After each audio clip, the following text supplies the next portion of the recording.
ಎಲ್ಲರಿಗೂ ನಮಸ್ಕಾರ. ನಮ್ಮ ಲ್ಯಾಕ್ಸ್ ಬೆಂಗಳೂರು ಪ್ರಸ್ತುತಪಡಿಸುವ ದ ಹಿಂದೂ ಸುದ್ದಿ ವಿಶ್ಲೇಷಣೆಗೆ ತಮಗೆಲ್ಲ ಸ್ವಾಗತ.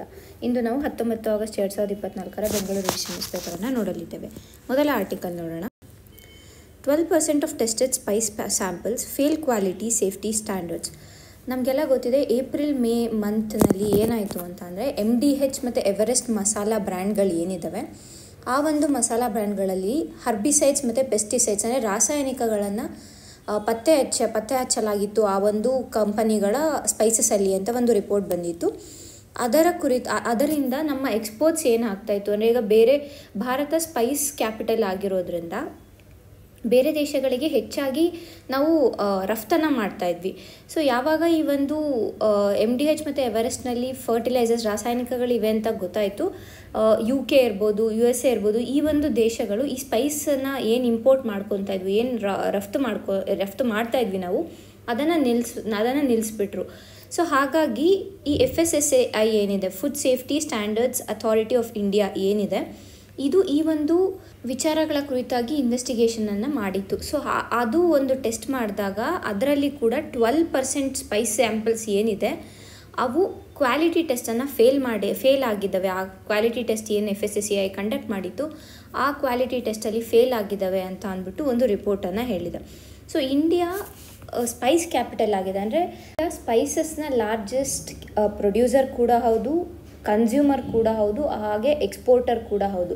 ಸೊ ಈ ಒಂದು ಮೂರು ನಿಟ್ಟಿನಲ್ಲಿ ನಾವು ನೋಡಿದಾಗ ಈ ಕ್ವಾಲಿಟಿ ಫೇಲ್ ಏನಾಗ್ತಾ ಇದೆ ಪ್ರಾಡಕ್ಟ್ಸ್ಗಳು, ಇದು ನಮ್ಮ ಒಂದು ಎಕಾನಮಿಗೆ ಬಹಳಷ್ಟು ಅಡಚಣೆಯನ್ನು ತರ್ಬೋದು ಅಂತ ಹೇಳ್ಬೋದು. ಯಾಕೆಂದರೆ ಎಕ್ಸ್ಪೋರ್ಟ್ಸ್ ಕಮ್ಮಿ ಆಯಿತು ಅಂತ ಅಂದರೆ ನಮ್ಮ ಕರೆಂಟ್ ಅಕೌಂಟ್ ಡೆಫಿಸಿಟ್ ಹೆಚ್ಚಾಗುತ್ತೆ. ಇದು ಒಂದು ಕಡೆ. ಆದರೆ ಮತ್ತೊಂದು ಕಡೆ ಭಾರತದ ಮೇಲಿರೋ ಭರವಸೆ ಏನಿದೆ ಅಂದರೆ, ಈಗ ಟ್ರಸ್ಟ್ ಇಶ್ಯೂಸ್ ಆಗುತ್ತೆ. ಯಾಕೆ ಅಂತಂದರೆ ಈಗ ಹಲವಾರು ದೇಶಗಳು ಭಾರತದ ಮೇಲಿನ ನಂಬಿಕೆಯಿಂದ ಈ ಒಂದು ಸ್ಪೈಸಸನ್ನು ಇಂಪೋರ್ಟ್ ಮಾಡ್ಕೊತಾ ಇರ್ತವೆ. ಯಾವಾಗ ಈ ಪ್ರಾಡಕ್ಟ್ಗಳು ಕ್ವಾಲಿಟಿ ಟೆಸ್ಟನ್ನು ಫೇಲ್ ಆಗ್ತವೆ, ಆಗ ಆ ಬೇರೆ ದೇಶಗಳು ಏನು ಭಾರತದ ಮೇಲೆ ನಂಬಿಕೆ ಇಟ್ಟು ಆಮದು ಮಾಡ್ಕೋತಾ ಇರ್ತವೆ, ಅವುಗಳ ಒಂದು ನಂಬಿಕೆ ಕಳೆದುಕೊಳ್ತೀವಿ. ಹಾಗೆಯೇ ನಮ್ಮ ಒಂದು ಬಿಸ್ನೆಸ್ ಟ್ರಾನ್ಸಾಕ್ಷನ್ಸ್, ಟ್ರೇಡ್ ಟ್ರಾನ್ಸಾಕ್ಷನ್ಸ್ ಏನಿರುತ್ತೆ ಅದು ಕೂಡ ಅಫೆಕ್ಟ್ ಆಗುತ್ತೆ. ಅಷ್ಟೇ ಅಲ್ಲದೆ ನಮ್ಮ ಬೈಲ್ಯಾಟ್ರಲ್ ರಿಲೇಷನ್ಸ್ ಏನಿದೆ ಭಾರತದ್ದು ಇತರೆ ಒಂದು ದೇಶಗಳ ಜೊತೆ, ಅದು ಕೂಡ ಅಫೆಕ್ಟ್ ಆಗುವ ಚಾನ್ಸಸ್ ಇರುತ್ತೆ. ಸೊ ನಾವಿಲ್ಲಿ ಮತ್ತೊಂದು ವಿಷಯ ನೋಡಬೇಕಾಗಿರೋದು, ಈ food safety and standards authority of India ಏನಿದೆ, ಇದರ ಬಗ್ಗೆ ಸ್ವಲ್ಪ ಮಾಹಿತಿಯನ್ನು ನಾವು ನೋಡೋಣ. ಮೊದಲಿಗೆ ಇದೊಂದು ಅಟಾನಮಸ್ ಬಾಡಿ ಆಗಿದೆ. ಹಾಗೆ ಇದು ministry of health and family ವೆಲ್ಫೇರ್ಗೆ ಬರುತ್ತೆ. ನೀವು ಇದನ್ನು ನೆನ್ಪಿಟ್ಕೋಬೇಕು. ಬಿಕಾಸ್ ಫುಡ್ ಸೇಫ್ಟಿ ಸ್ಟ್ಯಾಂಡರ್ಡ್ಸ್ ಅಂದಿದ ತಕ್ಷಣ ನಾವು ಇದರ ಅಗ್ರಿಕಲ್ಚರ್ ಮಿನಿಸ್ಟ್ರಿ ಅಂತ ಅನ್ಕೋತೀವಿ, ಇಲ್ಲ ಅಂತಲೇ ಫುಡ್ ಪ್ರಾಸೆಸಿಂಗ್ ಮಿನಿಸ್ಟ್ರಿ ಅಂತ ಅನ್ಕೋತೀವಿ. ಬಟ್ ಆದರೆ ಇದು ಬರೋದು ministry of health and family ಅಫೇರ್ಸ್ನಲ್ಲಿ ಬರುತ್ತೆ. ಎರಡನೇದಾಗಿ ಇದೊಂದು ಸ್ಟ್ಯಾಟ್ಯುಟರಿ ಬಾಡಿ, ಅಂದರೆ ಇದು FSSAI ಆ್ಯಕ್ಟ್ ಏನಿದೆ, food safety and standards act ಏನಿದೆ, ಅದರ ಮುಖಾಂತರ ಎಸ್ಟಾಬ್ಲಿಷ್ ಮಾಡಿರುವಂತಹ ಒಂದು ಬಾಡಿ ಆಗಿದೆ. ಇದರ ಮೇನ್ ಗುರಿ ಏನು ಅಂತ ಅಂದರೆ, ಸೇಫ್ ಆ್ಯಂಡ್ ನ್ಯೂಟ್ರಿಷಿಯಸ್ ಫುಡ್ಡನ್ನು ಜನರಿಗೆ ಕೊಡಬೇಕು. ಸೇಫ್ ಮತ್ತು ನ್ಯೂಟ್ರಿಷಿಯಸ್. ಸೊ ಸೇಫ್ ಅಂತ ಅಂದಾಗ ಇಲ್ಲಿ ನಾವು ನೋಡ್ಬೋದು ಕ್ವಾಲಿಟಿ ಕಡಿಮೆ ಆಗಿರೋದ್ರಿಂದ ಈ ಒಂದು FSSAI ಟೆಸ್ಟನ್ನು ಮಾಡಿದೆ. ಮತ್ತು ಇದರ ಫಂಕ್ಷನ್ಸ್ ಏನು ಮೇನ್ ಆಗಿ ಅಂತಂದರೆ, it sets the standards and guidelines for food safety.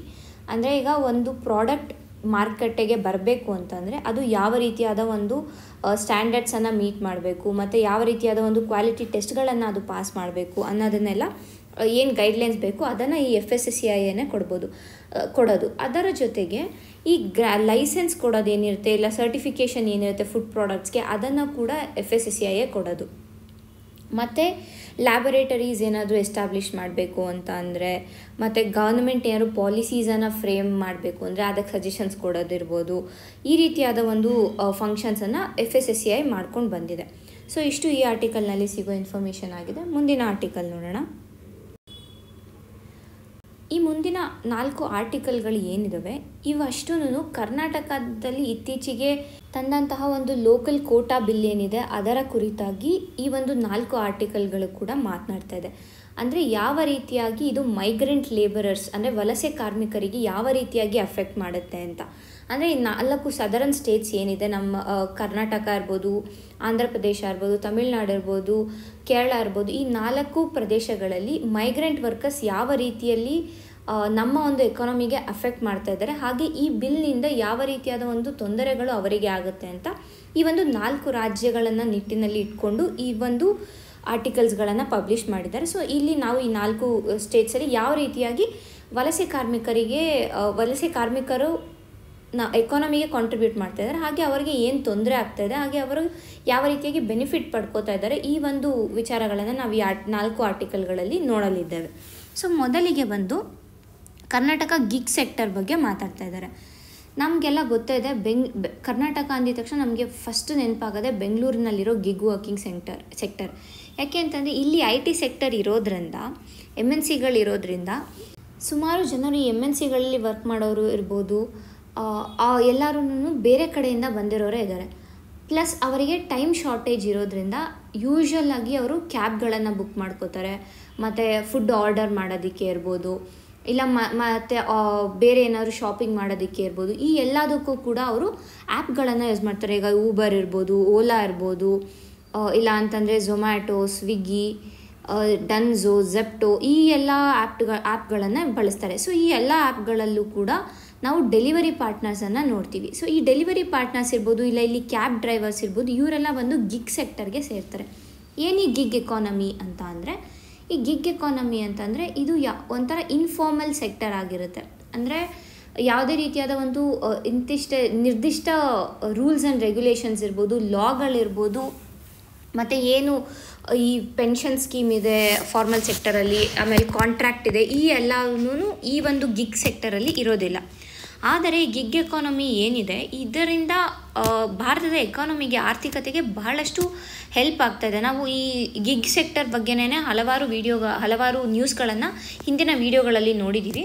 So ಅದರ ಕುರಿತಾಗಿ ನಿಮ್ಗೆ ಹೆಚ್ಚಿನ ಮಾಹಿತಿ ಬೇಕು ಅಂದರೆ ಆ ವಿಡಿಯೋಗಳಲ್ಲಿ ಹೋಗಿ ನೀವು ಚೆಕ್ ಮಾಡ್ಕೋಬೋದು. ಸೊ ಈ ಗಿಗ್ ಎಕಾನಮಿ ಬೆಳೀತಾ ಇರೋ ಒಂದು ನಿಟ್ಟಿನಲ್ಲಿ ಕರ್ನಾಟಕ ಸರ್ಕಾರ ಗಿಗ್ ವರ್ಕರ್ಸ್ ಸೇಫ್ಟಿ ಬಿಲ್ ಅಂತ ಒಂದು ಬಿಲ್ಲನ್ನು ಪಾಸ್ ಮಾಡಿತ್ತು. ಆ ಬಿಲ್ನಲ್ಲಿ ಏನು ಹೇಳಿದ್ದಾರೆ ಅಂತಂದರೆ, ಹಲವಾರು ಒಂದು ಸೇಫ್ಟಿ ಪ್ರೊಟೆಕ್ಷನ್ನ ಇರ್ಬೋದು, ಇಲ್ಲ ಅಂತಂದರೆ ಒಂದು ವರ್ಕ್ ಟೈಮಿಂಗ್ಸ್ ರಿಲೇಟೆಡ್ ಇರ್ಬೋದು, ಇಲ್ಲ ವರ್ಕಲ್ಲಿ ಸೇಫ್ಟಿ ಮೆಷರ್ಸ್ ಇರ್ಬೋದು, ಈ ರೀತಿಯಾದ ಒಂದು ಹಲವಾರು ಪ್ರಾವಿಷನ್ಸ್ನ ಕೂಡ ಕರ್ನಾಟಕ ಬಿಲ್ಲಲ್ಲಿ ಇಂಟ್ರೊಡ್ಯೂಸ್ ಮಾಡಿತ್ತು. ಮತ್ತೆ ಒಂದು ಬಿಲ್ಲು ಕರ್ನಾಟಕ ಯಾವುದು ಇಂಟ್ರೊಡ್ಯೂಸ್ ಮಾಡಿದ್ದು ಅಂದರೆ ಲೋಕಲ್ ಕೋಟಾ ಅಂತ ಬಿಲ್ಲು. ಅಂದರೆ ಇವಾಗ ಸುಮಾರು 50% ನಾನ್ ಮ್ಯಾನೇಜ್ಮೆಂಟಲ್ಲಿ, 75% ಮ್ಯಾನೇಜ್ಮೆಂಟ್ ಕೋಟಾಗಳಲ್ಲಿ ಈ ರೀತಿಯಾದ ಒಂದು ಪ್ರಾವಿಷನ್ಸನ್ನು ಈ ಲೋಕಲ್ ಕೋಟಾ ಗೌರ್ಮೆಂಟ್ ಬಿಲ್ಲಲ್ಲಿ ಇಂಟ್ರೊಡ್ಯೂಸ್ ಮಾಡಿತ್ತು. ಹಾಗೆ ಈ ಲೋಕಲ್ ಕೋಟಾ ಬಿಲ್ ಏನಿತ್ತು, ಇದಕ್ಕೆ ಇಂಡಸ್ಟ್ರಿಗಳು ಕೂಡ ಅಪೋಸ್ ಮಾಡಿದ್ವು. ಏನಕ್ಕೆ ಅಂತ ಅಂದರೆ, ಈ ಇಂಡಸ್ಟ್ರಿಗಳಲ್ಲಿ ಏನು ವರ್ಕ್ ಮಾಡ್ತಿದ್ದಾರೆ, ಈಗ ನಾನು ಈ ಹಿಂದೆ ಹೇಳ್ದಂಗೆ MNCಗಳಲ್ಲಿ ನಾವು ನೋಡೋದು ಬೇರೆ ಕಡೆಯಿಂದ ಬಂದಿರುವಂಥ ವಲಸೆ ಕಾರ್ಮಿಕರನ್ನು. ಅಷ್ಟೇ ಅಲ್ದಿರ ಈ ಕನ್ಸ್ಟ್ರಕ್ಷನ್ ಬಿಸ್ನೆಸ್ಸಲ್ಲಿರ್ಬೋದು, ಇಲ್ಲ ಅಂತಲೇ ಡೆಲಿವರಿ ಪಾರ್ಟ್ನರ್ಸ್ ಇರ್ಬೋದು, ಕ್ಯಾಬ್ ಡ್ರೈವರ್ಸ್ ಇರ್ಬೋದು, ಇವರೆಲ್ಲರೂ ಕೂಡ ಬೇರೆ ಕಡೆಗಳಿಂದ ವಲಸೆ ಕಾರ್ಮಿಕರಾಗಿ ಬೆಂಗಳೂರಲ್ಲಿ ಕೆಲಸ ಮಾಡ್ತಾ ಇರೋರಾಗಿದ್ದಾರೆ. ಸೊ ಹಾಗಾಗಿ ಈ ಒಂದು ಲೋಕಲ್ ಕೋಟಾನ ಇಟ್ಟರೆ ಮೊದಲಿಗೆ ಅವರ ಲೈವ್ಲಿಹುಡ್ ಏನಿದೆ, ಅವರ ಒಂದು ಆದಾಯ ಏನಿದೆ, ಅದಕ್ಕೆ ಪರಿಣಾಮ ಬೀಳುತ್ತೆ. ಯಾವಾಗ ಆದಾಯದ ಮೇಲೆ ಪರಿಣಾಮ ಬೀಳುತ್ತೆ, ಅವರ ಲೈವ್ಲಿಹುಡ್ ಅಫೆಕ್ಟ್ ಆಗುತ್ತೆ. ಸೊ ಲೈವ್ಲಿಹುಡ್ ಅಫೆಕ್ಟ್ ಆಯಿತು ಅಂದರೆ ಅವರ ಹೆಲ್ತ್ ಇರ್ಬೋದು, ಎಜುಕೇಷನ್ ಇರ್ಬೋದು, ಮತ್ತು ಫುಡ್ ಸೆಕ್ಯೂರಿಟಿ ಇರ್ಬೋದು, ಪ್ರತಿಯೊಂದು ಕೂಡ ಅಫೆಕ್ಟ್ ಆಗುತ್ತೆ. ಸೊ ಹಾಗಾಗಿ ಏನು ಹೇಳ್ತಾ ಇದ್ದಾರೆ ಅಂತಂದರೆ, ಈ ಒಂದು ಬಿಲ್ ಏನು ಇಂಟ್ರೊಡ್ಯೂಸ್ ಮಾಡಿದ್ದಾರೆ ಲೋಕಲ್ ಕೋಟಾ, ಇದು ತಪ್ಪಾಗುತ್ತೆ. ಯಾಕೆ ಅಂತಂದರೆ, ಮೊದಲಿಗೆ ನಾವು ಮನುಷ್ಯರನ್ನು ವಲಸೆ ಕಾರ್ಮಿಕರು ಅಂತ ನೋಡೋದಕ್ಕಿಂತ ಮುಂಚೆಯಾಗಿ ಅವರು ಮನುಷ್ಯರು. ಸೊ ಅವರಿಗೆ ಬೇಕಾಗಿರುವಂಥ ಬೇಸಿಕ್ ನೆಸೆಸಿಟೀಸ್ ಆಹಾರ ಇರ್ಬೋದು, ಮನೆ ಇರ್ಬೋದು, ನೀರಿರ್ಬೋದು. ಸೊ ಈ ರೀತಿಯಾದ ಒಂದು ಒದಗಿಸೋದು ಅವರ ಇನ್ಕಮ್ ಸೇಫ್ಟಿ ಇದ್ದಾಗ ಮಾತ್ರನೇ. ಸೊ ಈ ಲೋಕಲ್ ಕೋಟಾಯಿಂದ ಅವರ ಒಂದು ಇನ್ಕಮ್ ಹಾಳಾಗುತ್ತೆ ಅನ್ನೋ ಒಂದು ಇನ್ಫಾರ್ಮೇಷನನ್ನು ಇಲ್ಲಿ ಕೊಡ್ತಾ ಇದ್ದಾರೆ. ಸೊ ಬೆಂಗಳೂರು ಬೆಳೀತಾ ಇರೋದ್ರಿಂದ ಈ ಲೋಕಲ್ ಕೋಟಾ ಬಿಲ್ ಇಂಟ್ರೊಡ್ಯೂಸ್ ಮಾಡಿದ್ರೂ ಕೂಡ ಬೇರೆ ಕಡೆಯಿಂದ ಬರುವವರು ಬರ್ತಾನೆ ಇರ್ತಾರೆ. ಹಾಗಾಗಿ ಇದಕ್ಕೆ ಬದಲಾಗಿ ಆ ಒಂದು ವಲಸೆ ಕಾರ್ಮಿಕರು ಏನು ಬಂದಿರ್ತಾರೆ ಅವರ ಒಂದು ಸೋಷಿಯಲ್ ವೆಲ್ಫೇರ್ಗೆ ರಿಲೇಟ್ ಆಗಿರುವಂಥ ಸ್ಕೀಮ್ಸನ್ನು ತರಬೇಕು ಅನ್ನೋದು ಈ ಒಂದು ಆರ್ಟಿಕಲ್ನಲ್ಲಿ ನಮ್ಗೆ ಸಿಗೋ ಇನ್ಫಾರ್ಮೇಷನ್ ಆಗ್ತದೆ. ಮುಂದಿನ ಆರ್ಟಿಕಲ್ ನೋಡೋಣ. The many jobs across the border. ಇಲ್ಲಿ ಬಂದು ಆಂಧ್ರ ಪ್ರದೇಶದ ಸಿಚುವೇಷನನ್ನು ಎಕ್ಸ್ಪ್ಲೇನ್ ಮಾಡ್ತಾ ಇದ್ದಾರೆ. ಈ ಆಂಧ್ರ ಪ್ರದೇಶದಲ್ಲಿ ಅಂತಂದರೆ ಕರ್ನಾಟಕಕ್ಕೆ ಬಾರ್ಡರ್ ಆಗಿರುವಂತಹ ಈ ರಾಯಲಸೀಮಾ ಡಿಸ್ಟ್ರಿಕ್ಟ್ ಇರ್ಬೋದು, ಚಿತ್ತೂರು, ಅನಂತಪುರ, ಅಣ್ಣಮಯ್ಯ, ಕಡಪ, ಕರ್ನೂಲ್, ಈ ಒಂದು ಏರಿಯಾಗಳಿಂದ ಬೆಂಗಳೂರಿಗೆ ಇರ್ಬೋದು, ಇಲ್ಲ ಕರ್ನಾಟಕದ ಹಲವಾರು ಡಿಸ್ಟ್ರಿಕ್ಟ್ಗಳಿಗೆ, ಬೇರೆ ಬೇರೆ ಜಿಲ್ಲೆಗಳಿಗೆ ಕಾರ್ಮಿಕರು ವಲಸೆ ಬರ್ತಾ ಇದ್ದಾರೆ. ಒಂದು MNCಗಳಲ್ಲಿ ಈಗಾಗಲೇ ನಾನು ಹೇಳಿರೋ ಥರ ಅದನ್ನು ಬಿಟ್ಟರೆ ಈ ಡೈಲಿ ವೇಜ್ ವರ್ಕರ್ಗಳಾಗಿ ಬರ್ತಾರೆ, ಅಂದರೆ ದಿನಗೂಲಿ ಕೆಲಸಗಾರರಾಗಿ ಬರ್ತಾರೆ. ಅಂದರೆ ಈಗ ಕನ್ಸ್ಟ್ರಕ್ಷನ್ಸಲ್ಲಿ ಇರ್ಬೋದು, ಇಲ್ಲ ಪ್ಲಂಬಿಂಗ್ ಇರ್ಬೋದು, ಇಲ್ಲ ಎಲೆಕ್ಟ್ರಿಷಿಯನ್ಗಳಾಗಿ ಇರ್ಬೋದು. ಸೊ ಈ ರೀತಿಯಾಗಿ ಹಲವಾರು ಜನ, ಸಾವಿರಾರು ಜನರು ಆಂಧ್ರ ಪ್ರದೇಶದಿಂದ ಕರ್ನಾಟಕಕ್ಕೆ ಬರ್ತಾ ಇದ್ದಾರೆ. ಸೊ ಈಗ ಈ ರೀತಿಯಾದ ಒಂದು ವಲಸೆ ಬಂದಿರುವಾಗ ಕರ್ನಾಟಕ ಈ ಲೋಕಲ್ ಕೋಟಾ ಬಿಲ್ಲನ್ನು ಇಂಟ್ರೊಡ್ಯೂಸ್ ಮಾಡಿದ್ರೆ ಅವರ ಜೀವನಕ್ಕೆ ಧಕ್ಕೆ ತಂದಂತೆ ಆಗುತ್ತೆ. ಹಾಗೆ ಬೆಂಗಳೂರು ವಲಸೆ ಕಾರ್ಮಿಕರ ಒಂದು ಸಮುದ್ರ ಇದ್ದಾಗಿದೆ. ಸೊ ಹಾಗಾಗಿ ಏನು ಮಾಡಬೇಕಾಗಿದೆ ಅಂತ ಅಂದರೆ, ಈ ಏನು ಕೋಟಾ ಬಿಲ್ ಇದೆ, ಕೋಟಾ ಬಿಲ್ಗೆ ಬದಲಾಗಿ ಅವರ ವೆಲ್ಫೇರ್, ಈ ಒಂದು ಆರ್ಟಿಕಲ್ನಲ್ಲೂ ಕೂಡ ಅದನ್ನೇ ಹೇಳ್ತಾ ಇದ್ದಾರೆ, ಅವರ ವೆಲ್ಫೇರನ್ನು ನೋಡಬೇಕು, ಅದು ಮುಖ್ಯ ಆಗುತ್ತೆ ಅಂತ ಇಲ್ಲಿ ಹೇಳ್ತಾ ಇದ್ದಾರೆ. ಮತ್ತು ಇಲ್ಲಿ ಕೆಲವು ವಲಸೆ ಕಾರ್ಮಿಕರನ್ನು ಇಂಟರ್ವ್ಯೂ ಮಾಡಿದಾಗ ಅವರೇನು ಹೇಳ್ತಾರೆ ಅಂತಂದರೆ, ಈಗ ನಾವು ಸದರನ್ ಸ್ಟೇಟ್ಸಲ್ಲಿ, ಅಂದರೆ ಈ ದಕ್ಷಿಣ ರಾಜ್ಯಗಳಲ್ಲಿ ನಾವು ನೋಡುವಂಥ ವಲಸೆ ಕಾರ್ಮಿಕರು ಯೂಶ್ವಲ್ ಆಗಿ ಬರೋದು ಬೆಂಗಾಲ್, ಬಿಹಾರ್ ಮತ್ತು ನಾರ್ತ್ ಈಸ್ಟರ್ನ್ ಸ್ಟೇಟ್ಸ್ ಏನಿದೆ ಆ ಕಡೆಯಿಂದ ಬರ್ತಾರೆ. ಸೊ ಅವರಲ್ಲಿ ಒಬ್ಬರನ್ನ ಇಂಟರ್ವ್ಯೂ ಮಾಡಿದಾಗ ಅವ್ರೇನು ಹೇಳ್ತಾರೆ ಅಂತಂದರೆ, ಅವ್ರು 6 ತಿಂಗಳು ಬೆಂಗಳೂರಲ್ಲಿರ್ತಾರೆ, ಇನ್ನೊಂದು 5 ತಿಂಗಳು ಬೇರೆ ಕಡೆ ಆಂಧ್ರ ಪ್ರದೇಶಲ್ಲೆಲ್ಲ ವರ್ಕ್ ಮಾಡ್ತಾರೆ, ಇನ್ನು 1 ತಿಂಗಳು ರಜಾ ತೊಗೊಂಡು ನಮ್ಮ ಊರಲ್ಲಿ ಇರ್ತೀವಿ. ಸೊ ಇವರು ಹೀಗಿರುವಾಗ ವಲಸೆ ಕಾರ್ಮಿಕರು ಅವರಿಗೆ ನಿರ್ದಿಷ್ಟ ಒಂದು ಸ್ಟೇಟ್ ಅಂತಲೇ ಇರೋದಿಲ್ಲ. ಅವ್ರು ಇವಾಗ ನೋಡಿ ಬೆಂಗಳೂರಲ್ಲೂ ಇರ್ತಾರೆ, ಆ ಕಡೆ ಆಂಧ್ರ ಪ್ರದೇಶಲ್ಲೂ ಇರ್ತಾರೆ, ಮತ್ತು ಅವರ ಹೋಮ್ ಸ್ಟೇಟಲ್ಲೂ ಇರ್ತಾರೆ ಅಂತ ಅಂದಾಗ ಸೊ ಅವರು ಇಲ್ಲಿಗೆ ಅಂತ ಸೀಮಿತ ಅಂತ ನಾವು ಹೇಳೋದಕ್ಕೆ ಆಗಲ್ಲ. ಸೊ ಹಾಗಾಗಿ ಈ ಒಂದು ಕೋಟಾ ಬಿಲ್ ಏನಿದೆ ಅದು ವಲಸೆ ಕಾರ್ಮಿಕರನ್ನು ಜಾಸ್ತಿ ಹರ್ಟ್ ಮಾಡುತ್ತೆ ಅಂತ ಕೂಡ ನಾವು ಹೇಳ್ಬೋದಾಗುತ್ತೆ. ಅಷ್ಟೇ ಅಲ್ದಿರ ಈಗ ನಾವು ರೂರಲ್ ಅರ್ಬನ್ ಮೈಗ್ರೇಷನ್ನ ಕೂಡ ನಾವು ನೋಡ್ತೀವಿ. ಅಂದರೆ ಈಗ ಹಳ್ಳಿಗಳಿಂದ ಸಿಟಿಗೆ ಬಂದಿರುವಂತಹ ಹಲವಾರು ಉದಾಹರಣೆಗಳನ್ನು ಕೂಡ ನಾವು ನೋಡ್ತೀವಿ. ಈಗ ಝೊಮ್ಯಾಟೊ ಅಲ್ಲಿ ಡೆಲಿವರಿ ಬಾಯ್ಸ್ ಇರ್ಬೋದು, ಇಲ್ಲ ಕ್ಯಾಬ್ ಡ್ರೈವರ್ಸ್ ಇರ್ಬೋದು, ಹಲವಾರು ಬೇರೆ ಬೇರೆ ಜಿಲ್ಲೆಗಳಿಂದ ಬೆಂಗಳೂರಿಗೆ ಬಂದಿರೋದನ್ನ ಕೂಡ ನಾವು ನೋಡಿದ್ದೀವಿ. ಸೊ ಹಾಗಾಗಿ ಈ ಕೋಟಾ ಬಿಲ್ ಏನಿದೆ, ಈ ಕೋಟಾ ಬಿಲ್ ವಲಸೆ ಕಾರ್ಮಿಕರಿಗೆ ಮುಖ್ಯವಾಗಿ ಹಾರ್ಮ್ ಮಾಡ್ತದೆ. ಸೊ ಹಾಗಾಗಿ ಇದನ್ನು ತಡಿಬೇಕಾಗತ್ತೆ. ಅಂದರೆ ಈ ಬಿಲ್ ಏನಿದೆ ನಮ್ಮ ಫಂಡಮೆಂಟಲ್ ರೈಟ್ಸ್ಗೆ ಕೂಡ ಹಾರ್ಮ್ ಮಾಡ್ತಾ ಇದೆ. ಸೊ ಹಾಗಾಗಿ ವೆಲ್ಫೇರ್ ಸ್ಕೀಮ್ ಬಗ್ಗೆ ಕಾನ್ಸಂಟ್ರೇಟ್ ಮಾಡಿ ಅಂತ ಕೂಡ ಈ ಆರ್ಟಿಕಲ್ನಲ್ಲಿ ಹೇಳ್ತಾ ಇದ್ದಾರೆ. ನೆಕ್ಸ್ಟ್ ಆರ್ಟಿಕಲ್ ನೋಡೋಣ. ಮೈಗ್ರೆಂಟ್ಸ್ ಟಾಯ್ಲ್ ಇನ್ ತಮಿಳ್ನಾಡುಸ್ ಕಾವೇರಿ ಡೆಲ್ಟಾ. ಈ ಒಂದು ಆರ್ಟಿಕಲ್ನಲ್ಲಿ ಈಗ ಮುಂದೆ 2 ನೋಡಿದ್ದು ಕರ್ನಾಟಕದಲ್ಲಿ ವಲಸೆ ಕಾರ್ಮಿಕರ ಪಾತ್ರ ಏನಿತ್ತು ಅಂತ. ಸೊ ಈಗ ನಾವು ನೋಡ್ತಾ ಇರೋದು ತಮಿಳ್ನಾಡು ಅಲ್ಲಿ ಯಾವ ರೀತಿಯಾದ ಒಂದು ಪ್ರಭಾವವನ್ನು ಈ ವಲಸೆ ಕಾರ್ಮಿಕರು ಬೀರ್ತಾ ಇದ್ದಾರೆ ಅನ್ನೋದನ್ನ ನಾವು ನೋಡ್ತೀವಿ. ಇಲ್ಲಿ ತಮಿಳ್ನಾಡಲ್ಲಿ ಮುಖ್ಯವಾಗಿ ಎಲ್ಲಿ ವಲಸೆ ಕಾರ್ಮಿಕರು ಇರ್ತಾರೆ ಅಂತಲೇ ಈ ಕಾವೇರಿ ಡೆಲ್ಟಾ ಏನಿದೆ ಅಲ್ಲಿ. ಏಕೆ ಅಂತಂದರೆ ಅಲ್ಲಿ ಅಗ್ರಿಕಲ್ಚರ್ ಜಾಸ್ತಿ, ವ್ಯವಸಾಯ ಜಾಸ್ತಿ ಇದೆ. ಆದರೆ ಅಲ್ಲಿ ವ್ಯವಸಾಯ ಮಾಡಲಿಕ್ಕೆ ಬೇಕಾಗಿರುವಂತಹ ಲೇಬರರ್ಸ್ ಏನಿದ್ದಾರೆ ಆ ಲೇಬರರ್ಸ್ ಸಿಗ್ತಾ ಇಲ್ಲ. ಹಾಗಾಗಿ ಈ ವಲಸೆ ಕಾರ್ಮಿಕರನ್ನು ಇಲ್ಲಿ ಅಗ್ರಿಕಲ್ಚರಲ್ ಲೇಬರರ್ಸ್ ಆಗಿ ಯೂಸ್ ಮಾಡ್ಕೋತಾ ಇದ್ದಾರೆ. ಇವರೇನು ಮಾಡ್ತಾರೆ, ಯಾರಿರ್ತಾರೆ ಈ ಒಂದು ವಲಸೆ ಕಾರ್ಮಿಕರು? ಈ ತಮಿಳ್ನಾಡಿಗೆ ಬರ್ತಾ ಇರುವಂತಹ ವಲಸೆ ಕಾರ್ಮಿಕರು ಯೂಶ್ವಲ್ ಆಗಿ ಬಿಹಾರ ಮತ್ತು ಬೆಂಗಾಲ್ನಿಂದ ಬರ್ತಿದ್ದಾರೆ. ಅಲ್ಲಿ ಅವರಿಗೆ ಕೃಷಿ ಮಾಡಿ ಒಂದು ಎಕ್ಸ್ಪೀರಿಯನ್ಸ್ ಇರುತ್ತೆ. ಸೊ ಹಾಗಾಗಿ ಇಲ್ಲಿ ಕೆಳಗಡೆ ದಕ್ಷಿಣಕ್ಕೆ ಬಂದಾಗ ತಮಿಳುನಾಡು ಕಾವೇರಿ ಡೆಲ್ಟಾಲಿ ಏನು ಅಗ್ರಿಕಲ್ಚರಲ್ ಲೇಬರರ್ಸ್ ಬೇಕಾಗಿರ್ತಾರೆ ಅವರು ಈ ಬೆಂಗಾಲ್ ಬಿಹಾರದಿಂದ ಬಂದಂತಹ ವಲಸೆ ಕಾರ್ಮಿಕರು ಇಲ್ಲಿ ಅಗ್ರಿಕಲ್ಚರ್ ಲೇಬರರ್ಸ್ ಆಗಿ ವರ್ಕ್ ಮಾಡೋಕ್ಕೆ ಸ್ಟಾರ್ಟ್ ಮಾಡ್ತಾರೆ. ಮೊದಲಿಗೆ ಏನು ಅಂತಂದರೆ ಅವರು ಒಂದು ಗ್ರೂಪ್ ಆಗಿ ಒಂದು 15-20 ಜನ ಒಂದು ಗ್ರೂಪ್ ಆಗಿ ಒಂದು ಡಿಸ್ಟ್ರಿಕ್ಟಿಂದ ಇನ್ನೊಂದು ಡಿಸ್ಟ್ರಿಕ್ಟ್, ಅಂದರೆ ಈಗ ಒಂದು ರೀಜನಲ್ಲಿ ಒಂದು ಸತಿ ಬೇಕಾಗಿರ್ತಾರೆ ಅಗ್ರಿಕಲ್ಚರು ಲೇಬರರ್ಸ್, ಮತ್ತು ಇನ್ನೊಂದು ರೀಜನಲ್ಲಿ ಇನ್ನೊಂದು 2 ತಿಂಗಳಿಗೆ ಬೇಕಾಗಿರ್ತಾರೆ. ಸೊ ಹೀಗಾಗಿ ಇವ್ರು ಏನು ಮಾಡ್ತಾರೆ, ಈ ಗುಂಪಾಗಿ ಒಂದೊಂದು ಜಿಲ್ಲೆಗಳಿಗೆ ಹೋಗಿ ಅಲ್ಲಿ ಅಗ್ರಿಕಲ್ಚರಲ್ ಲೇಬರರ್ಸ್ ಆಗಿ ವರ್ಕ್ ಮಾಡ್ತಾರೆ. ಸೊ ಹಾಗೆಯೇ ಇವರು ಇಲ್ಲಿ 2ನೇದಾಗಿ ಏನು ಅಂತಂದರೆ ಒಂದು ಗ್ರೂಪಿಗೆ ಇಷ್ಟು ಅಂತ, ಈಗ 15 ಜನ ಅಂತ ನಾನು ಹೇಳಿದೆ. ಸೊ 15 ಜನಕ್ಕೆ ಒಂದು 5,000, 1 ಎಕರೆ ಭೂಮಿಯನ್ನು ಕೃಷಿ ಮಾಡಬೇಕು ಅಂದರೆ ಏನೋ ಒಂದು ಕೆಲಸ ಮಾಡಬೇಕು, ಈಗ ಉಳಬೇಕು ಅಂತಂದರೆ 1 ಎಕರೆ ಭೂಮಿಗೆ ಇಂತಿಷ್ಟು ದಿನಗೂಲಿ ಅಂತ ಅಂದ್ಬಿಟ್ಟು ತಗೋತಾರೆ. ಸೊ ಆವಾಗ ಏನಾಗುತ್ತೆ, ಅವ್ರಿಗೆ ಅಲ್ಲಿ ಒಂದು ಸ್ಟೇಬಲ್ ಇನ್ಕಮ್ ಕೂಡ ಸಿಗುತ್ತೆ. ಅದೇ ರೀತಿಯಾಗಿ ಈ ಅಗ್ರಿಕಲ್ಚರ್ ಲ್ಯಾಂಡ್ ಇರುವಂಥ ಫಾರ್ಮರ್ಸ್ಗೆ ರೈತರು ಏನಿರ್ತಾರೆ ಅವ್ರಿಗೆ ಏನು ಬೇಕಾಗಿರುತ್ತೆ ಅಗ್ರಿಕಲ್ಚರ್ ಲೇಬರ್ ಅದು ಕೂಡ ಸಿಗುತ್ತೆ. ಸೊ ಇಲ್ಲಿ ಇಬ್ಬರಿಗೂ ವಿನ್ ಸಿಚುವೇಶನ್ ಇರುತ್ತೆ. ಅಂದರೆ ಈ ಕಡೆ ವಲಸೆ ಕಾರ್ಮಿಕರಿಗೆ ಅವರಿಗೆ ಬೇಕಾಗಿರುವಂತಹ ಒಂದು ಜೀವನಾಂಶ ಏನಿರುತ್ತೆ, ಇನ್ಕಮ್ ಏನಿರುತ್ತೆ ಅದು ಸಿಗುತ್ತೆ. ಈ ಕಡೆ ರೈತರನ್ನ ನಾವು ನೋಡಿದಾಗ ಅವರಿಗೆ ಏನು ಕೆಲಸ ಆಗಬೇಕಾಗಿರುತ್ತೆ ಅಗ್ರಿಕಲ್ಚರ್ ಫೀಲ್ಡಲ್ಲಿ ಆ ಕೆಲಸ ಆಗ್ತಾ ಇರುತ್ತೆ. ಮತ್ತು 3ನೇದಾಗಿ ನಾವಿಲ್ಲಿ ಗಮನಿಸಬೇಕಾಗಿರೋ ವಿಷಯ ಏನು ಅಂದರೆ, ಏನಕ್ಕೆ ತಮಿಳುನಾಡಿನಲ್ಲಿ ಈ ಒಂದು ಅಗ್ರಿಕಲ್ಚರ್ ಲೇಬರರ್ಸ್ ಹೆಚ್ಚಿನ ಮಟ್ಟದಲ್ಲಿ ಹೆಚ್ಚಿನ ಪ್ರಮಾಣದಲ್ಲಿ ಬೇಕಾಗ್ತಾ ಇದ್ದಾರೆ ಅಂತಂದರೆ ಅಲ್ಲಿ ಎಜುಕೇಷನ್ ಲೆವೆಲ್ಸ್ ರೈಸ್ ಆಗ್ತದೆ. ಯಾವಾಗ ಎಜುಕೇಷನ್ ಲೆವೆಲ್ ಇನ್ಕ್ರೀಸ್ ಆಗುತ್ತೆ ನಾವು ಅಗ್ರಿಕಲ್ಚರ್ನಿಂದ ದೂರ ಸರಿದು ಸರ್ವಿಸ್ ಸೆಕ್ಟರ್ ಅಥವಾ ಮ್ಯಾನುಫ್ಯಾಕ್ಚರಿಂಗ್ ಸೆಕ್ಟರ್ಗೆ ಹೋಗ್ತೀವಿ. ಸೊ ಹಾಗಾಗಿ ಇಲ್ಲಿ ಅಗ್ರಿಕಲ್ಚರ್ ಲೇಬರರ್ಸ್ನ ಶಾರ್ಟೇಜ್ ಇರುತ್ತೆ. ಮೊದಲಾದ ಏನಾಗ್ತಾ ಇತ್ತು ಅಂತಂದರೆ, ಒಂದು ದೊಡ್ಡ ಕುಟುಂಬ, ಒಂದು 10 ಜನ ಇರುವ ಕುಟುಂಬ ಅಂದರೆ 5 ಜನ ವ್ಯವಸಾಯದಲ್ಲೇ ತೊಡಗಿರ್ತಾಯಿದ್ರು. ಆದರೆ ಈಗ ನಾವು ನೋಡ್ತೀವಿ ನ್ಯೂಕ್ಲಿಯರ್ ಫ್ಯಾಮಿಲೀಸ್ಗಳು, ಅಂದರೆ ಸಣ್ಣ ಕುಟುಂಬಗಳಿದ್ದಾವೆ. ಅಂದರೆ ಆ ಕುಟುಂಬದಲ್ಲಿ 4 ಜನ ಇರ್ತಾರೆ. ಅದರಲ್ಲಿ ತಂದೆ ಮತ್ತು ತಾಯಿ ಇಬ್ಬರೂ ಅಗ್ರಿಕಲ್ಚರ್ ಫೀಲ್ಡಲ್ಲಿ ವರ್ಕ್ ಮಾಡ್ತಾಯಿದ್ರೆ, ಇನ್ನು ಮಕ್ಕಳಿಬ್ರು ಎಜುಕೇಷನ್ ತೊಗೊಂಡು ಬೇರೆ ಕಡೆ ಸೆಟಲ್ ಆಗೋಕೆ ಹೋಗ್ತಿರ್ತಾರೆ. ಸೊ ಈ ಒಂದು ಲೇಬರ್ ಶಾರ್ಟೇಜಿಂದ ಕೂಡ ತಮಿಳುನಾಡಿನಲ್ಲಿ ಲೇಬರರ್ಸ್, ಅಗ್ರಿಕಲ್ಚರಲ್ ಲೇಬರರ್ಸ್ ಏನಿದ್ದಾರೆ ಅವರ ಪ್ರಮಾಣ ಹೆಚ್ಚಾಗ್ತಾ ಇದೆ ಅಂತ ನಾವು ಹೇಳ್ಬೋದು. ಮತ್ತೊಂದು ಕಾರಣ ಈ ಮೈಗ್ರೆಂಟ್ ಲೇಬರರ್ಸ್ನ ತಗೊಳ್ಳೋದಕ್ಕೆ ಅಗ್ರಿಕಲ್ಚರಲ್ಲಿ ತಮಿಳುನಾಡಿನಲ್ಲಿ ಅಂತಂದರೆ ಈಗಲೂ ಕೂಡ ತಮಿಳುನಾಡಿನಲ್ಲಿ ನಾವು ಕಾಸ್ಟ್ ಸಿಸ್ಟಮನ್ನು ನೋಡ್ಬೋದು. ಅಂದರೆ ಈಗ ಕೆಳಜಾತಿಯವರಾಗಿದ್ದರೆ ಅವ್ರನ್ನ ನಾವು ತಗೊಳ್ಳೋದಿಲ್ಲ ಕೆಲಸಕ್ಕೆ ಅಂತ ಹೇಳುವಂಥ ಹಲವಾರು ಸಿಚುವೇಶನ್ಸ್ನ ಕೂಡ ನಾವು ನೋಡಿರ್ತೀವಿ. ಸೊ ಹೀಗಾಗಿ ಏನಾಗ್ತದೆ, ಅಲ್ಲಿ ಅನ್ಎಂಪ್ಲಾಯ್ಮೆಂಟ್ ರೇಟ್ ಕೂಡ ಇದೆ. ಸೊ ಆಗ ಲೋಕಲ್ ಇರೋರು ಏನಿದ್ದಾರೆ, ಒಂದು ಕಡೆ ಅವ್ರಿಗೆ ಇದಿಲ್ಲ, ಕೆಲಸ ಇಲ್ಲ ಮತ್ತು ಇನ್ಕಮ್ ಇಲ್ಲ. ಸೊ ಹಾಗಾಗಿ ಅವರು ಲೇಬರ್ ಯೂನಿಯನನ್ನು ಫಾರ್ಮ್ ಮಾಡ್ತಾ ಇದ್ದಾರೆ ಅಲ್ಲಲ್ಲಿ. ಆದರೆ ಅಷ್ಟಾಗಿ ಎಫೆಕ್ಟಿವ್ ಆಗಿಲ್ಲ. ಒಂದು ರೀಸನ್ ಈ ಕಾಸ್ಟ್ ಸಿಸ್ಟಮಿಂದ, ಇನ್ನೊಂದು ರೀಸನ್ ಎಜುಕೇಷನ್ ರೈಸ್ ಆಗ್ತಾ ಇರೋದ್ರಿಂದ ಎಲ್ಲರೂ ಅಗ್ರಿಕಲ್ಚರಿಂದ ದೂರ ಸರಿತಾ ಇದ್ದಾರೆ. ಹಾಗಾಗಿ ಈ ಒಂದು ಏನು ವಲಸೆ ಕಾರ್ಮಿಕರ ಡಿಮ್ಯಾಂಡ್ ಇದೆ, ಅದು ತಮಿಳುನಾಡಲ್ಲಿ ಅಗ್ರಿಕಲ್ಚರ್ಗೆ ಹೆಚ್ಚಿನ ಒಂದು ಡಿಮ್ಯಾಂಡ್ ಇದೆ ಅಂತ ನಾವು ಹೇಳ್ಬೋದು. ಮುಂದಿನ ಆರ್ಟಿಕಲ್ ನೋಡೋಣ. ಇನ್ ಕೇರಳ ಅ ಡಿಪೆಂಡೆನ್ಸ್ ಆನ್ ಮೈಗ್ರೆಂಟ್ ವರ್ಕರ್ಸ್.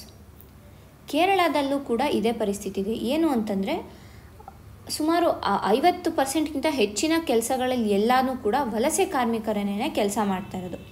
ಏನಕ್ಕೆ? ಮೊದಲಿಗೆ ಕೇರಳ ಬಂದು ಏಜಿಂಗ್ ಪಾಪ್ಯುಲೇಷನ್ ಇರುವಂತಹ ಒಂದು ರಾಜ್ಯ ಆಗಿದೆ.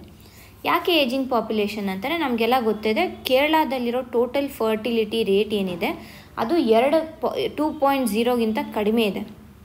ಹಾಗಂದರೆ ಅಲ್ಲಿ ರೀಪ್ರೊಡಕ್ಷನ್ ರೇಟ್ ಏನಿದೆ ಅದು ಕಡಿಮೆ ಇದೆ. ಹಾಗಾಗಿ ನಾವೇನು ಹೇಳ್ಬೋದು, ಕೇರಳದಲ್ಲಿ ಈಗ ಏಜಿಂಗ್ ಪಾಪ್ಯುಲೇಷನನ್ನು ನಾವು ನೋಡ್ತಾ ಇದ್ದೀವಿ. ಸೊ ಹಾಗಾಗಿ ಏನು ಅಂತಂದರೆ, ಈಗ ಇಲ್ಲಿ ವಲಸೆ ಕಾರ್ಮಿಕರ ಅವಶ್ಯಕತೆ ಬಹಳನೇ ಇದೆ. ಯಾಕೆಂತಂದರೆ ಏಜ್ ಆಗ್ತಾ ಇದೆ ಅಂತ ಅಂದರೆ ನಾವು ಕೆಲಸ ಮಾಡುವ ನಮ್ಮ ಕ್ಷಮತೆ ಏನಿದೆ ಅದು ಕಡಿಮೆ ಆಗ್ತಾ ಇರುತ್ತೆ. ಸೊ ಆಗ ನಾವು ಆಬ್ವಿಯಸ್ ಆಗಿ ಬೇರೆಯವ್ರನ್ನ ಕೆಲಸಕ್ಕೆ ಇಟ್ಕೋತೀವಿ. ಈ ಕೆಲಸಕ್ಕೆ ಇಟ್ಕೊಳ್ಳೋವಾಗ ಈ ಲೋಕಲ್ ಕೇರಳದವ್ರು ಏನಿದ್ದಾರೆ, ನಾವೇ ನೋಡಿದ್ದೀವಿ, ಕೇರಳದಲ್ಲಿ ಯೂಶ್ವಲ್ ಆಗಿ ಅವರು ಗಲ್ಫ್ ದೇಶಗಳಿಗೆ ಹೋಗ್ಬಿಡ್ತಾರೆ, ಇಲ್ಲ ಅಂತಂದರೆ ಬೆಂಗಳೂರಿಗೆ ಬರ್ತಾರೆ. ಸೊ ಈ ಎರಡೂ ಕಡೆಗೆ ವಲಸೆ ಬರ್ತಾ ಇರೋದ್ರಿಂದ ಕೇರಳದಲ್ಲಿ ಇರುವಂಥ ಲೋಕಲ್ ಪಾಪ್ಯುಲೇಷನ್ ಏನಿದೆ ಅದು ಕಡಿಮೆ ಆಗ್ತದೆ. ಒಂದು ಕಡೆ ಟೋಟಲ್ ಫರ್ಟಿಲಿಟಿ ರೇಟಿಂದ ಕಡಿಮೆ ಆದರೆ, ಇನ್ನೊಂದು ಕಡೆ ಈ ಮೈಗ್ರೆಂಟ್ ವರ್ಕರ್ಸಿಂದ ಮೈಗ್ರೇಷನ್ ಆಗ್ತಾ ಇರೋದ್ರಿಂದ ಕಡಿಮೆ ಆಗ್ತದೆ. ಸೊ ಹಾಗಾಗಿ ಏನು ಮಾಡ್ತಿದ್ದಾರೆ, ಮತ್ತು ಈ ಬೆಂಗಾಲ ಇರ್ಬೋದು, ಮತ್ತು ಬಿಹಾರ್ ಇರ್ಬೋದು, ಇಲ್ಲಾಂತಂದರೆ ಅಸ್ಸಾಂ, ಸಿಕ್ಕಿಂ, ಮಣಿಪುರ್, ಈ ಕಡೆಯಿಂದ ಜನ ಬಂದು ಕೇರಳದಲ್ಲಿ ಸೆಟಲ್ ಆಗಿ ಅಲ್ಲೇ ಒಂದು ಅವ್ರ ಫ್ಯಾಮಿಲಿಯನ್ನು ಕೂಡ ಕೆಲವು ವರ್ಷ ಆದಮೇಲೆ ಅಲ್ಲೇ ತಂದು ಇರಿಸ್ಕೊಂಡು ಅಲ್ಲೇ ಒಂದು ಹೊಸ ಜೀವನವನ್ನು ಅವರು ಸ್ಟಾರ್ಟ್ ಮಾಡ್ತಿದ್ದಾರೆ. ಅಂದರೆ ವಲಸೆ ಕಾರ್ಮಿಕರಿಂದ ಅವರು ಲೋಕಲ್ ಪಾಪ್ಯುಲೇಷನ್ ಆಗಿ ಬದಲಾಗ್ತಾ ಇರೋದನ್ನು ನಾವು ಕೇರಳದಲ್ಲಿ ನೋಡ್ಬೋದಾಗಿದೆ. ಮತ್ತು ಇನ್ನೊಂದು ರೀಸನ್ ಏನು ಮೈಗ್ರೆಂಟ್ ವರ್ಕರ್ಸ್ ಕೇರಳಗೆ ಜಾಸ್ತಿ ಬರ್ತಾ ಇರೋದಕ್ಕೆ ರೀಸನ್ ಅಂತಂದರೆ, ಕೇರಳ ಸರ್ಕಾರ ಏನಿದೆ ಅವ್ರಿಗೆ ಮಿನಿಮಮ್ ವೇಜಸ್ ಏನಿದೆ, ವಲಸೆ ಕಾರ್ಮಿಕರಿಗೂ ಕೂಡ ಕೇರಳದಲ್ಲಿ ಮಿನಿಮಮ್ ವೇಜಸ್ಸನ್ನು ಫಿಕ್ಸ್ ಮಾಡಿದ್ದಾರೆ. ಅಂದರೆ ಅವ್ರಿಗಿವಾಗ ಮಿನಿಮಮ್ ವೇಜಸ್ ಇದೆ ಅಂತಂದರೆ ಅವ್ರು ಮಾಡಿರೋ ಕೆಲಸಕ್ಕೆ ಇಂತಿಷ್ಟು ಅಂತ ಸಿಗುತ್ತೆ ಒಂದು ಗ್ಯಾರಂಟಿ ಇರೋದ್ರಿಂದ ಇಲ್ಲಿ ಕೇರಳದಲ್ಲಿ ನಾವು ಈ ಒಂದು ವಲಸೆ ಕಾರ್ಮಿಕರ ಸಂಖ್ಯೆಯನ್ನು ಹೆಚ್ಚಾಗಿ ಕಾಣ್ಬೋದು. ಸೊ ನಾವಿವಾಗ 3 ರೀಸನನ್ನು ನೋಡಿದ್ದೀವಿ. ಒಂದು, ಟೋಟಲ್ ಫರ್ಟಿಲಿಟಿ ರೇಟ್ ಡಿಕ್ಲೈನ್ ಆಗ್ತಾ ಇರೋದಕ್ಕೆ. ಎರಡನೇದು, ಈ ಕೇರಳದ ಯೂತ್ ಪಾಪ್ಯುಲೇಷನ್ ಏನಿದ್ದಾರೆ ಅವರು ಬೇರೆ ಕಡೆಗೆ ವಲಸೆ ಹೋಗ್ತಾ ಇದ್ದಾರೆ. ಅಂದರೆ ಗಲ್ಫ್ಗಿರ್ಬೋದು, ಬೆಂಗಳೂರಿಗಿರ್ಬೋದು. ಯಾಕೆಂದರೆ ಸ್ಕಿಲ್ಡ್ ವರ್ಕ್ ಅಲ್ಲಿ ಕೇರಳದಲ್ಲಿ ಎಜುಕೇಷನ್ ಕೂಡ ಚೆನ್ನಾಗಿರೋದ್ರಿಂದ ಅವರ ಸ್ಕಿಲ್ ಡೆವಲಪ್ಮೆಂಟ್ ಕೂಡ ಚೆನ್ನಾಗಿದೆ. ಸೊ ಯಾವಾಗ ಸ್ಕಿಲ್ಸ್ ಇರುತ್ತೆ ಅವರು ಅನ್ಸ್ಕಿಲ್ಡ್ ಇರುವಂತಹ ಕೆಲಸಗಳನ್ನು ಮಾಡೋದಕ್ಕೆ ಇಷ್ಟಪಡೋದಿಲ್ಲ. ಈಗ ಅಗ್ರಿಕಲ್ಚರ್ ಲೇಬರರ್ಸ್ ಇರ್ಬೋದು, ಕನ್ಸ್ಟ್ರಕ್ಷನ್ ವರ್ಕರ್ಸ್ ಆಗಿರ್ಬೋದು, ಅವರು ಈ ಒಂದು ಕೆಲಸಗಳಲ್ಲಿ ಭಾಗಿಯಾಗೋದಕ್ಕೆ ಇಷ್ಟಪಡೋದಿಲ್ಲ. ಸೊ ಹಾಗಾಗಿ ಅವರು ಮೈಗ್ರೇಟ್ ಆಗ್ತದೆ. ಮೂರನೇದಾಗಿ ಏನಕ್ಕೆ ವಲಸೆ ಕಾರ್ಮಿಕರು ಕೇರಳಕ್ಕೆ ಬರ್ತಾ ಇದ್ದಾರೆ ಅಂತಂದರೆ, ಅಲ್ಲಿ ನೀಡುವಂಥ ಮಿನಿಮಮ್ ವೇಜಸ್ ಏನಿದೆ ಮೈಗ್ರೆಂಟ್ ವರ್ಕರ್ಸ್ಗೆ ಗ್ಯಾರಂಟಿಡ್ ಮಿನಿಮಮ್ ವೇಜಸನ್ನು ಅಲ್ಲಿ ಕೊಡ್ತಾ ಇದ್ದಾರೆ. ಸೊ ಹಾಗಾಗಿ ಇದು 3ನೇ ಕಾರಣ. ಸೊ ಈ 3 ಕಾರಣಗಳು ಇರೋದ್ರಿಂದ ಮೈಗ್ರೆಂಟ್ ವರ್ಕರ್ಸ್ ಜಾಸ್ತಿ ಇದ್ದಾರೆ. ಸೊ ಹಾಗಾಗಿ ಕೇರಳ ಸರ್ಕಾರ ಏನು ಮಾಡಬೇಕು, ಈಗ ಆಲ್ರೆಡಿ ಅದು ಮಿನಿಮಮ್ ವೇಜಸ್ ಕೊಡ್ತಾ ಇದ್ದಾರೆ. ಸೊ ಅದರ ಜೊತೆಗೆ ಒಂದು ಹೈಜಿನಿಕ್ ಆಗಿರುವಂತಹ ಲಿವಿಂಗ್ ಎನ್ವಿರಾನ್ಮೆಂಟನ್ನು ಕೂಡ, ಅಂದರೆ ಈಗ ಅವ್ರಿಗೆ ಒಂದು ಮನೆಯನ್ನು ಕೊಡೋದಿರ್ಬೋದು, ಇಲ್ಲ ಒಂದು ಕಾಲೋನಿನ ಡೆವಲಪ್ ಮಾಡಿ ಬರೀ ವಲಸೆ ಕಾರ್ಮಿಕರಿಗೆ ಅಲ್ಲಿ ಒಂದು ಏನು ಬೇಕು ಅವ್ರಿಗೆ ಎಜುಕೇಷನ್ ಇರ್ಬೋದು, ಇಲ್ಲ ಹೆಲ್ತ್ ಕೇರ್ ಇರ್ಬೋದು, ಇಲ್ಲ ಮನೆ ಇರ್ಬೋದು, ಇಲ್ಲ ಸ್ಯಾನಿಟೇಷನ್, ವಾಟರ್ ಇವೆಲ್ಲನೂ ಪ್ರೊವೈಡ್ ಮಾಡಬೇಕು ಅನ್ನೋದು ಒಂದು ಸೊಲ್ಯೂಷನ್, ಈ ಒಂದು ಸಜೆಷನ್ ಈ ಒಂದು ಆರ್ಟಿಕಲ್ನಲ್ಲಿ ಕೊಡ್ತಾ ಇದ್ದಾರೆ. ಯಾಕೆಂದರೆ ಕೇರಳ ಈಗ ಸುಮಾರು 50%ಗಿಂತ ಹೆಚ್ಚಾಗಿ ವಲಸೆ ಕಾರ್ಮಿಕರ ಮೇಲೆ ಡಿಪೆಂಡ್ ಆಗಿರೋದ್ರಿಂದ ಅವರ ಒಂದು ಲೈವ್ಲಿಹುಡ್ ಇರ್ಬೋದು, ಅವರ ಒಂದು ಹೆಲ್ತ್ ಇರ್ಬೋದು, ಅದು ಕೂಡ ಸರ್ಕಾರದ ಒಂದು ಜವಾಬ್ದಾರಿ ಆಗಬೇಕು ಅಂತ ಇಲ್ಲಿ ಹೇಳ್ತಾ ಇದ್ದಾರೆ. ಇಷ್ಟು ಈ ದಿನದ ಆರ್ಟಿಕಲ್ಗಳಾಗಿವೆ. ಧನ್ಯವಾದಗಳು.